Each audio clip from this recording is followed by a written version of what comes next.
తెలంగాణలో సాగు చేస్తున్న వరి పంట వివిధ దశల్లో ఉంది.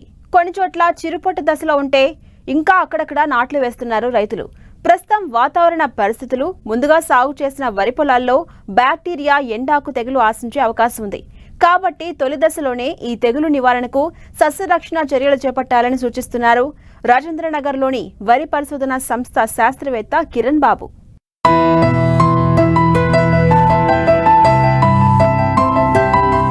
రాష్ట్రాల్లో చాలా ప్రాంతాల్లో వరి ప్రస్తుతం దుబ్బు చేసే దశ నుండి చిరుపొట్ట దశ వరకు ఉంది.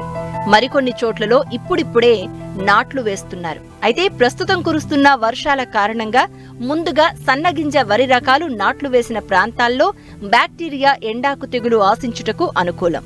ముఖ్యంగా ఆగస్టు, సెప్టెంబర్ నెలలు ఈ తెగులుకు అనుకూలం. ఇప్పటికే అనేక చోట్ల శాస్త్రవేత్తలు వీటి ఉధృతిని గుర్తించారు. బ్యాక్టీరియా ఎండాకు తెగులును ఇంగ్లీష్లో బ్యాక్టీరియల్ లీఫ్ బ్లైట్ అంటారు. ఈ తెగులును తాత్కాలికంగా అదుపు చేయగలం తప్ప పూర్తి స్థాయిలో నివారణ లేదు. చిరుజల్లులు, మంచు వాతావరణంలో ఈ తెగులు త్వరగా వ్యాపిస్తుంది. ఈ తెగులు లక్షణాలు, నివారణకు తీసుకోవాల్సిన జాగ్రత్తల గురించి రైతులకు తెలియజేస్తున్నారు రాజేంద్రనగర్లోని వరి పరిశోధనా సంస్థ శాస్త్రవేత్త కిరణ్ బాబు. ముఖ్యంగా తెలంగాణ రాష్ట్ర వ్యాప్తంగా వివిధ జిల్లాల్లో సాగు చేస్తున్న వరి పంట చిరుపొట్ట దశలో ఉంది. కొన్ని ప్రాంతాల్లో ఇంకా నాట్లు వేస్తున్నారు. సో ఎక్కడైతే ముందుగా వరి పొలాలని నాటు వేసుకొని సాగు చేస్తున్నారో అలాంటి ప్రాంతాల్లో వరి పంట దుబ్బు చేసే దశలో ఉంది కనుక ఈ దశలో ముఖ్యంగా ఈ రాష్ట్ర వ్యాప్తంగా కురుస్తున్న వర్షాల వల్ల ఈ బ్యాక్టీరియా ఎండాకు తెగులు ఆశించి క్షేత్రస్థాయిలో నష్టాన్ని కలగజేస్తుంది. కావున ముఖ్యంగా ఈ బ్యాక్టీరియా ఎండాకు తెగులు రావడానికి గల ప్రధాన కారణాలు చూసుకున్నట్లయితే ముఖ్యంగా అధికంగా వర్షాలు పడటం, చిరుజల్లులు, రైతు సోదరులు అధిక మోతాదులో నత్రజని వినియోగించటం, వరి పంటను విస్తృతంగా ఎరువులతో వేసి సాగు చేస్తున్న పరిస్థితుల్లో, అలాగే అధికంగా ముఖ్యంగా సన్నగింజ రకాలైన BPT 5204 అనే రకంలో ఈ ఎండాకు తెగులు ఎక్కువగా ఆశించే అవకాశం ఉంటుంది కనుక అయితే ఈ తెగులు యొక్క లక్షణాలు చూసుకున్నట్లయితే మొదటగా దుబ్బు చేసే దశలో ఆకుల కొనల నుండి అంచుల వెంబడి అలల మాదిరిగా ఎండిపోవడం అనేది చాలా ప్రధానమైన లక్షణం. రైతు సోదరులు ఏంటంటే ఈ యొక్క తెగులు ఆశించినప్పుడు ఏదో పోషకాల్లో లోపం వలన ఎండిపోతుందని, లేదా మందు కొట్టినప్పుడు ఎండిపోతుందని కొంత అలసత్వం వహించే అవకాశం ఉంది కనుక ఈ యొక్క ఆకుల అంచుల వెంబడి అలల మాదిరిగా పైనుంచి కొనల నుంచి కింది వరకు అంచుల వెంబడి ఎండిపోతున్న లక్షణాలు గమనించినట్లయితే ఈ బ్యాక్టీరియా ఎండాకు తెగులు అని నిర్ధారించుకోవచ్చు. అలాగే ఉదయం పూట 6 గంటల నుంచి 7 గంటల సమయంలో కనుక మనం వరి పంటని గమనించినట్లయితే ఆ ఆకుల మీద మన ఈ బ్యాక్టీరియాకు సంబంధించిన ఊజు కూడా గమనించవచ్చు అన్నట్టు. సో ఈ విధంగా లక్షణాలు చెట్లు నీడన మొదలవుతుంది తెగులు. తర్వాత నీటి ద్వారా పొలం అంతటా ఎక్కడి వరకు అయితే నీళ్లు పారుతుందో అంతవరకు కూడా ఈ తెగులు మొత్తం వ్యాప్తి చెందే అవకాశం ఉంది కనుక రైతు సోదరులు ఈ తెగులు గనుక గమనించినట్లయితే, చెట్లు నీడన గమనించినట్లయితే కొన్ని రోజుల పాటు తాత్కాలికంగా యూరియా ఎరువును వేయడం ఆపాలి. ఇది ఒక చాలా ముఖ్యమైన విషయం. ఎందుకు అంటే రైతు సోదరులు ఒకవైపు యూరియా ఎరువును వేస్తూనే మరొక వైపు ఈ యొక్క పురుగు మందులు, తెగులు మందులను పిచికారీ చేస్తుంటారు. ఎన్ని పురుగు మందులు, తెగులు మందులు కొట్టినా కూడా మరొక వైపు నుంచి నత్రజని మోతాదుని వేసుకుంటూ వెళ్ళినట్టయితే దీని యొక్క నష్టం ఏ విధంగా ఉంటుందంటే గత 2-3 సంవత్సరాలు చూసుకున్నట్లయితే నిజామాబాద్ జిల్లాలో ఈ సన్నగింజ రకాల్లో సుమారు 4 నుంచి 5 బస్తాలు, కొన్ని ప్రాంతాల్లో 10 బస్తాలు కూడా దిగుబడి తగ్గిన సందర్భాలు ఉంది కనుక దాన్ని దృష్టిలో పెట్టుకొని ఈ తెగులు నివారణకు ముఖ్యంగా తొలి దశలోనే నివారణ చర్యలు చేపట్టాలి. తెగులు వ్యాప్తి చెందిన తర్వాత ఎలాంటి మందులు కొట్టినా ప్రయోజనం ఉండదు కనుక లక్షణాలు గమనించిన వెంటనే రాగి ధాతు శిలీంద్రనాశులైనటువంటి తెగుళ్ళ మందులతో పాటు ఈ యాంటీబయోటిక్స్ అని దొరుకుతుంటాయి మనకి. ఈ స్టెప్టోమైసిన్ సల్ఫేట్ అనే శిలీంద్రనాశిని 1 ఎకరానికి 50 నుంచి 60 గ్రాములు ఈ యాంటీబయోటిక్స్తో పాటు రాగి ధాతు శిలీంద్రనాశిని కలుపుకొని ఈ యొక్క బ్యాక్టీరియా ఎండాకు తెగులు నివారించుకోవాలి.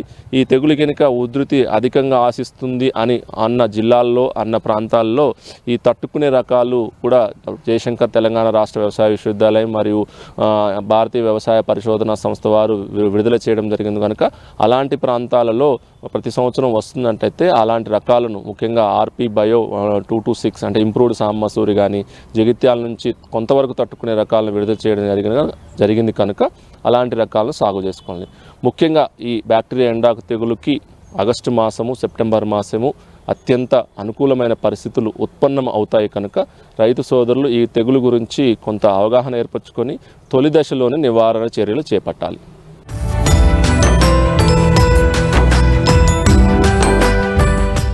ఉద్యాన పంటలను రాష్ట్ర ప్రభుత్వం ప్రోత్సహిస్తూ ఉండడంతో రైతులు సేద్యానికి ఆసక్తి చూపిస్తున్నారు.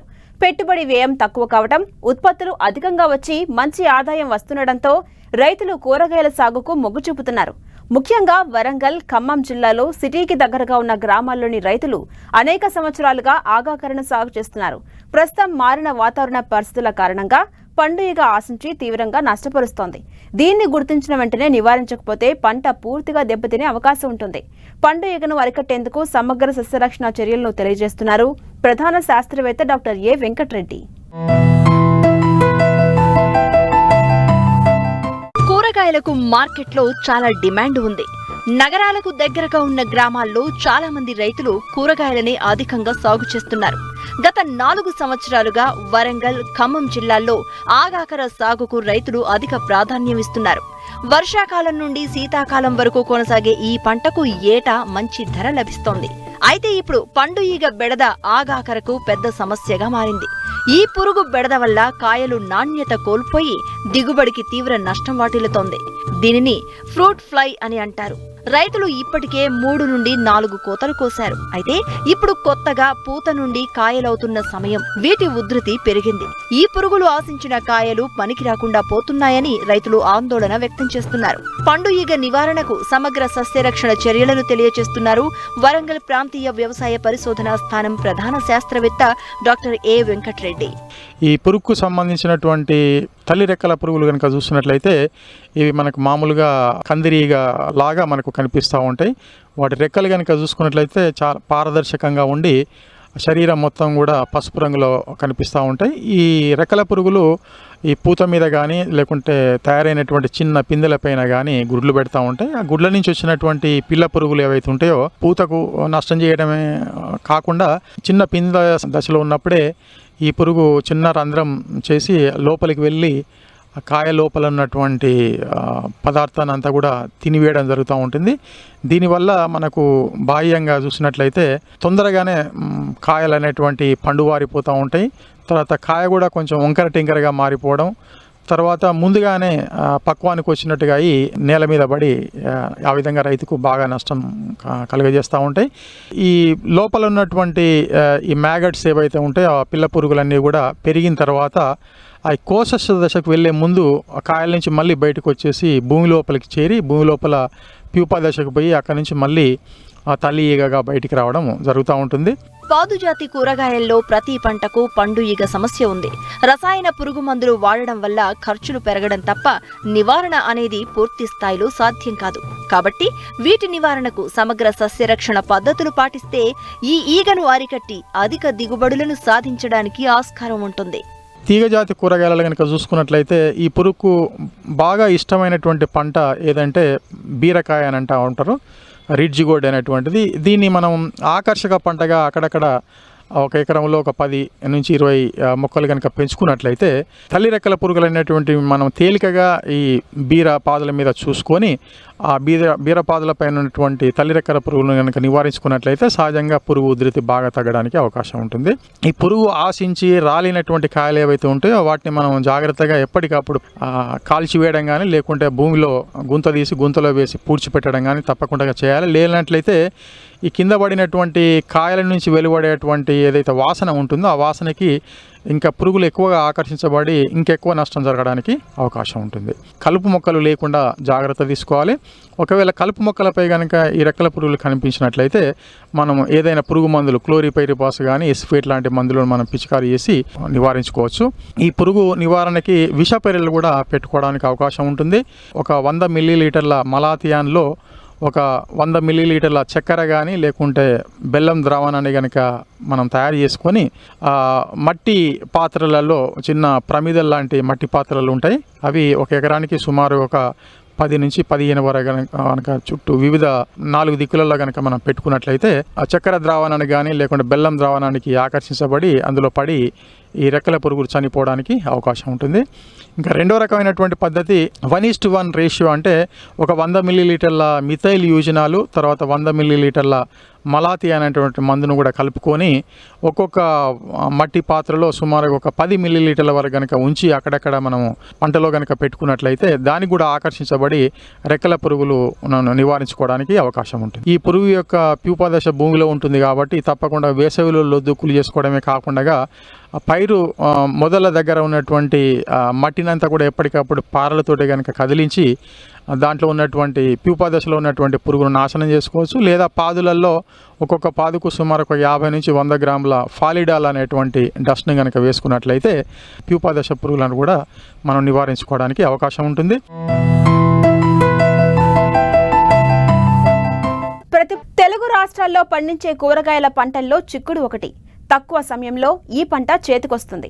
మార్కెట్లో ధర ఎప్పుడూ స్థిరంగా ఉండటంతో చాలా మంది రైతులు ఈ పంటను సాగు చేస్తుంటారు. ఈ కోవలోని తూర్పుగోదావరి జిల్లా ఆవపాడు రైతులు కూడా ప్రతి ఏటా కొద్ది విస్తీర్ణంలో సాగు చేపట్టి మంచి ఆదాయం గడిస్తున్నారు.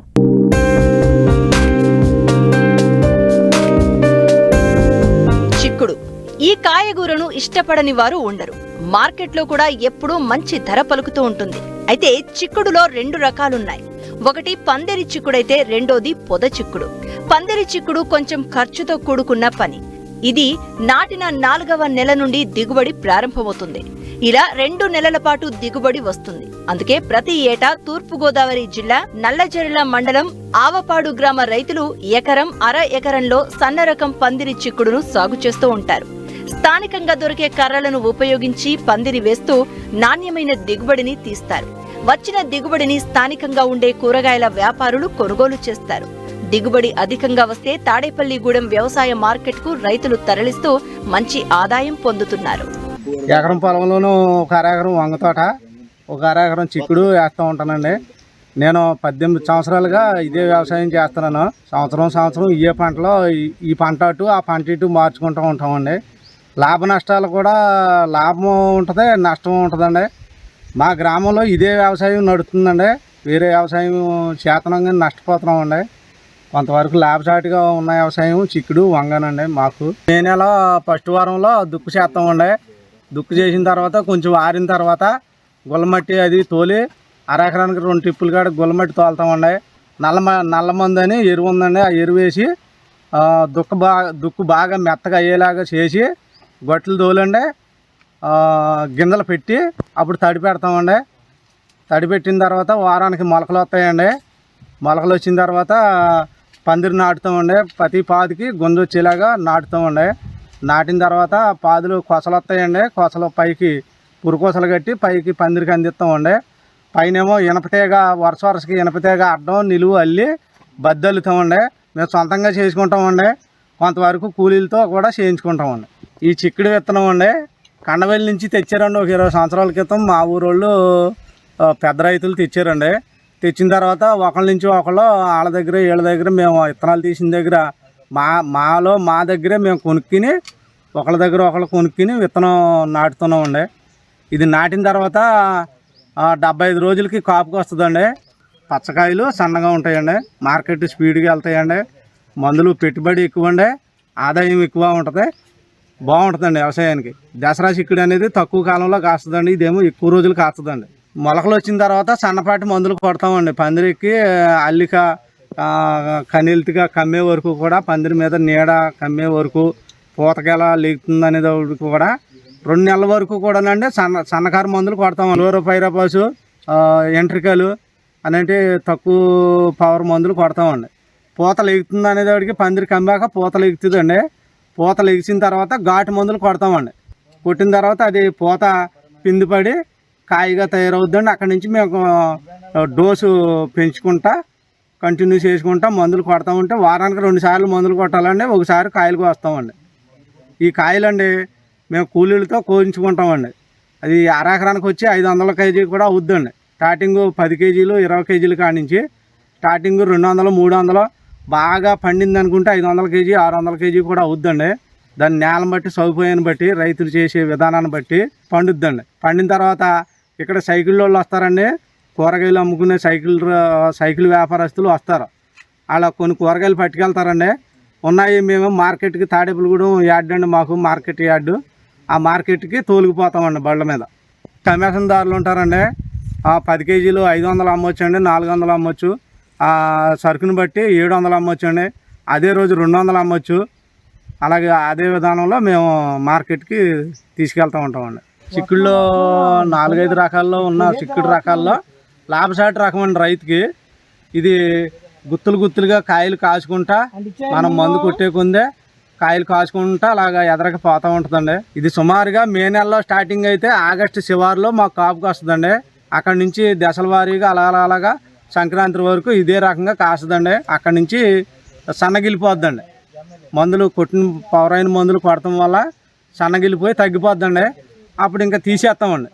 తీసేసి ఈ పందిరిలోనే వంగ నాటుతామండి. మళ్ళీ ఈ పంటకు వచ్చండి ఎకరానికి 1,00,000 రూపాయల వరకు ఖర్చు అవుతుందండి. స్టార్టింగ్ నుంచి కాపుకి వచ్చే వరకు సంవత్సరానికి 70,000 వరకు మిగులుతుందండి రైతుకి అరెకరానికి.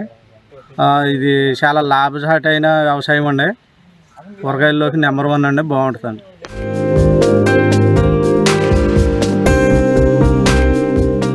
స్వల్పకాలంలో తక్కువ ఖర్చుతో ఆదాయం చేతికొచ్చే పంటల్లో కూరగాయలది మొదటి స్థానంగా చెప్పుకోవచ్చు. అందులో ముఖ్యంగా దోస తక్కువ చీడపీడలు ఆశించి ఎక్కువ దిగుబడులు వస్తుండటంతో బాపట్ల జిల్లాకు చెందిన ఓ రైతు 3 ఎకరాల్లో సాగు చేపట్టాడు. ప్రస్తుతం మార్కెట్ అధిక రేటు పలుకుతుండటంతో మంచి లాభాలు వస్తాయని ఆశిస్తున్నారు.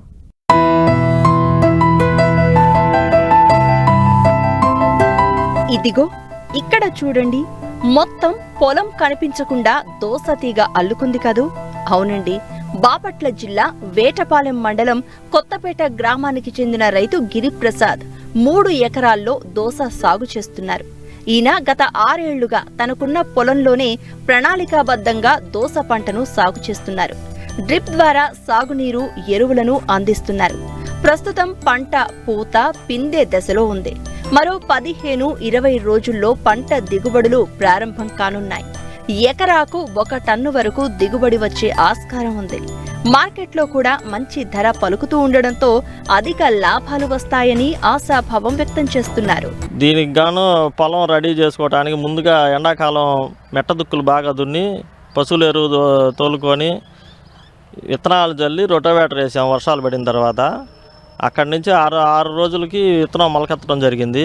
విత్తన శుద్ధికి గాను సాఫ్ కలుపుకొని విత్తనాన్ని శుద్ధి చేసుకొని సాఫ్ తోటి చల్లుకున్నాము. 3 ఎకరాలు వ్యవసాయం చేయడం జరిగింది మేము దోస పంట. దానికి గాను 2 కిలోల విత్తనం 3 ఎకరాలకి వాడాము. దీన్ని ఎట్లా చల్లామంటే ఇది వేద చల్లే పద్ధతిలో చల్లాము.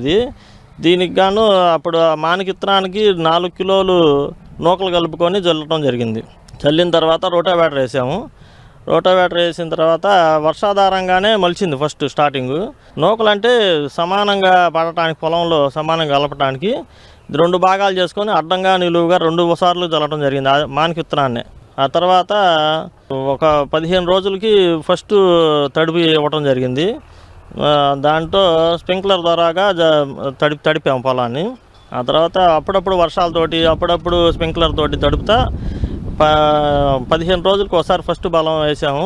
20-20-0-13 యూరియా కలిపి వేసాము. యూరియాలో కూడా సాఫ్ కలిపి స్ప్రే చల్లటం జరిగింది. ఆ తర్వాతకు వచ్చేటప్పటికి 15 రోజుల తర్వాత నుంచి కలుపు తీసాం. కలుపు కూడా ఎకరానికి వచ్చేటప్పటికి 10 మంది దాకా పట్టారు. కూలీల ఖర్చు మొత్తం మీద కలిపి ఒక 12,000 దాకా అయింది. తర్వాత వచ్చేటప్పటికి మళ్ళీ 20 రోజుల తర్వాత మళ్ళీ బలం వేసి పై కలుపు మళ్ళీ తీసాం. కలుపు తీసి 2 సార్లు కలుపు తీయడం జరిగింది.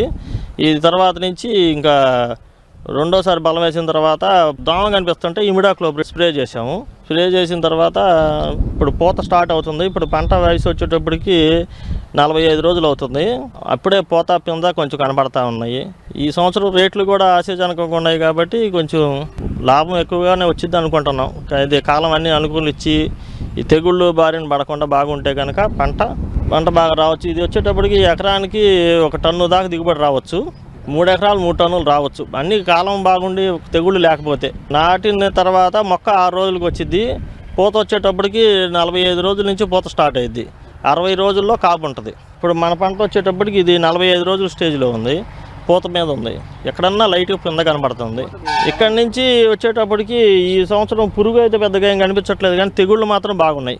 తెగుళ్ళు వచ్చేటప్పటికి ఎల్లో మొజాయిక్ వచ్చింది. దీనికి మేము వేపగింజల కషాయం అది తయారు చేసుకొని వాడుతూ ఉంటాము. అంతా బాగుంటే ఎకరానికి ఒక టన్ను వచ్చింది.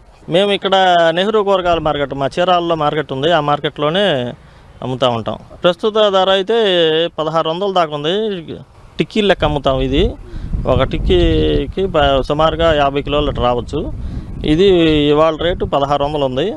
ఏదైనా ఒక 1000 రూపాయలు ఉన్నా కొంచెం ఎకరానికి ఒక 50-60 వేలు మిగలొచ్చు అనుకుంటున్నాను. నీళ్లు 2 రోజులకు ఒకసారి తడుపు ఇవ్వాల్సిందే కంపల్సరీ. వర్షం పడకపోతే 2 రోజులకి తడుపు ఇవ్వాల్సిందే. ఎకరానికి వచ్చి ఒక 20,000 దాకా ఖర్చు రావచ్చు. ఏదైనా ఒక 1,00,000-1,25,000 దాకా మిగలొచ్చు ఈ 3 ఎకరాల మీద, తెగుళ్ళు అన్నీ రాకుండా ఉంటాయి.